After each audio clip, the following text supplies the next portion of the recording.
हाँ, कल हम लोगों ने देखा था नंबर सिस्टम। नंबर सिस्टम में हम लोगों ने देखा नेचुरल नंबर मतलब प्राकृतिक संख्या, फिर पूर्ण संख्या देखा होल नंबर, और परिमेय संख्या देखा और परिमेय संख्या देखा। तो परिमेय संख्या और परिमेय संख्या में कुछ बाकी रह गया था कि उसको हम क्लियरली समझाएं कि मतलब कैसे क्या होता है परिमेय संख्या और अपरिमेय संख्या।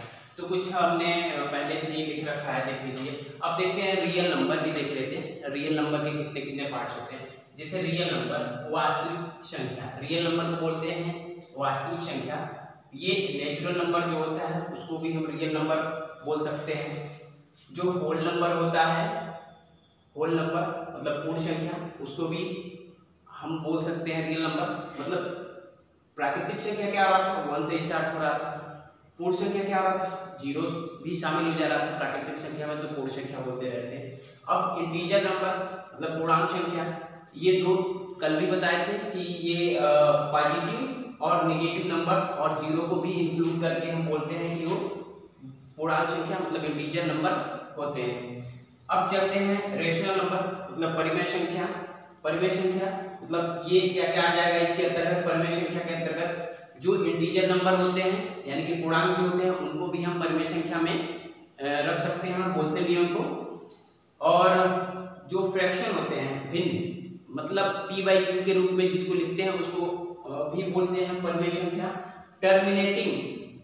टर्मिनेटिंग शब्द आ गया, एक टर्मिनेटिंग शब्द है कि टर्मिनेटिंग शब्द समाप्त होने वाले। जैसे हमने कुछ ऐसे भिन्न ले लिए जो समाप्त होने वाले हैं, जैसे कि हमने ले लिया 1/4, 1/4 या 1/4 कहिए, 1/4 लेंगे तो ये डिवाइड करेंगे तो ये इसका सीरीज लंबा नहीं जाएगा। जैसे 1/4 का हम देख ले, 1/4 का डिवाइड कर रहे हैं तो दशमलव लगाएंगे, 0 बढ़ाएंगे, 0 लगा के दशमलव लगाएंगे, एक 0 बढ़ा, 4 दूना 8, 4 दूना 8, 2 बचा, 4 बचे 20। देख रहे हैं कि अब ये पूरी तरह से डिवाइड हो गया और आंसर 1/4 का जो आंसर आया 0.25, ये अब इसके आगे कोई सीरीज नहीं बढ़ रहा है, मतलब वो समाप्त हो गया। टर्मिनेटिंग का मतलब होता है समाप्त हो जाना। ये अब ये सीरीज आगे नहीं बढ़ रही है, यहीं पे पूरा कट के 0.25 आंसर आ गया। ठीक है। अब देखिए रिपीटिंग डेसिमल, अब दूसरा शब्द है कि रिपीटिंग डेसिमल, जो रिपीट होते हैं उनको भी हम इसमें रखते हैं, परिमेय संख्या में रखते हैं। रिपीटिंग भी बोलते हैं और रिकरिंग भी बोलते हैं। रिपीटिंग और रिकरिंग दो शब्द आएगा और उसको हिंदी में बोलते हैं पुनरावृत्ति या आवर्ती। पुनरावृत्ति या आवर्ती ऐसे शब्द आता है। तो ऐसे जो होंगे संख्या उनको हम परिमेय संख्या में रखेंगे। जैसे देख लेते हैं कि रिपीटिंग डेसिमल में क्या होता है। जैसे मैंने पहले से ही लिख रखा है, ये देखिए यहाँ पर दशमलव के बाद से 1 4 2 8 5 7, 1 4 2 8 5 7 के बाद से फिर से 1 4 8 2 5 7 ये दोबारा रिपीट हो रहा है, यानी कि ये संख्या बार बार यही मिलता जाएगा, लेकिन सीरीज क्या होगा आगे बढ़ता जाएगा।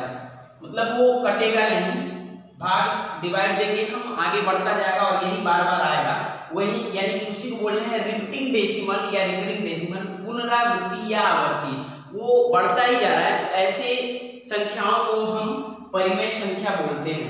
क्लास 9th में ये बहुत जरूरी होता है इस शब्दों का जानना। ठीक है, ये क्लास 9th के लिए ही बेहतर है, क्योंकि क्लास 9th में जो पहला चैप्टर है नंबर सिस्टम का, संख्या पद्धति का, इसीलिए मैं आपको एक पूरे अच्छे तरीके से समझा रहा हूँ। क्योंकि आप 9th में अगर पढ़ रहे हैं तो केवल 9th के लिए नहीं, 9th 6 7 8 9 10th के लिए भी जरूरी होता है ये जानना। ये समझिए एक बेसिक है, नंबर सिस्टम में एक बेसिक है। हम उलझ जाते हैं और नहीं जान पाते हैं कि हमारा टर्मिनेटिंग शब्द क्या है, रिपीटिंग शब्द क्या है। ये इसको सही से समझना हमें जरूरी होता है। ठीक है, तो रेशनल नंबर के जो एग्जाम्पल्स थे हम -3, -2, -1, यानी कि इधर सीरीज ये माइनस में अगर लेंगे तो इसको भी बोल सकते हैं। क्यों? क्योंकि हमने कल बोला था जो परिमेय संख्या होता है, जो परिमेय संख्या है उसको p/q के रूप में लिखा जा सकता है, उसी को मैंने बोला था कि वो परिमेय संख्या है। और परिमेय संख्या को p/q के रूप में लिखा जाए, और शर्त ये दिया था कि p क्या है और q क्या है। तो बोला था कि p और q एक इंटीजर वैल्यू होना चाहिए, एक पूर्णांक होना चाहिए। और शर्त ये भी दिया था साथ में क्या होना चाहिए, q नॉट इक्वल टू 0। मैंने बोला था q नॉट इक्वल टू 0 और p और q एक इंटीजर वैल्यू होना चाहिए। तो ये तरीका हमने अपनाया था, तो उसको बोल दिया था परिमेय संख्या है। ठीक है, आज हमने बहुत सारे कंडीशन देखे। टर्मिनेटिंग वाला है तो उसको भी हमने परिमेय संख्या बोल दिया, रिपीटिंग वाला है, रिपीटिंग डेसिमल है तो उसको भी परिमेय संख्या बोल दिया। जैसे कि हमने ये वाला ऑप्शन देखा, इसको भी हम परिमेय संख्या की श्रेणी में रखेंगे। ठीक है, तो ये सारी चीजें हमने देख लिया, परिमेय संख्या की श्रेणी में आ रहा है। अब देखते हैं अच्छे तरीके से अपरिमेय संख्या, इरेशनल नंबर, अपरिमेय संख्या। तो इसमें देखिए non terminating and non repeating decimal. अब अपरिमेय संख्या को हम कैसे बोलेंगे कि कोई चीज जो नॉन टर्मिनेटिंग हो और नॉन रिपीटिंग हो।